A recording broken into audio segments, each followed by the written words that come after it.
in! For the love of God, what do you want? You have to do the dishes and the laundry right now.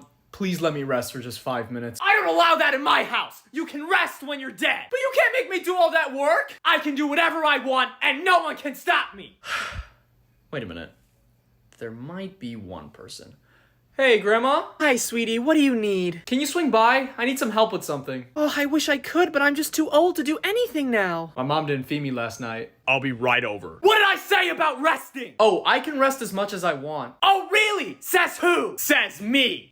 Mom? What's all this I hear about overworking my baby? He won't work like I'm telling him to do. He doesn't have to. He's just a boy and he should be treated as such. You're so right, Grandma. Simon, do you want the belt? Do you want the belt?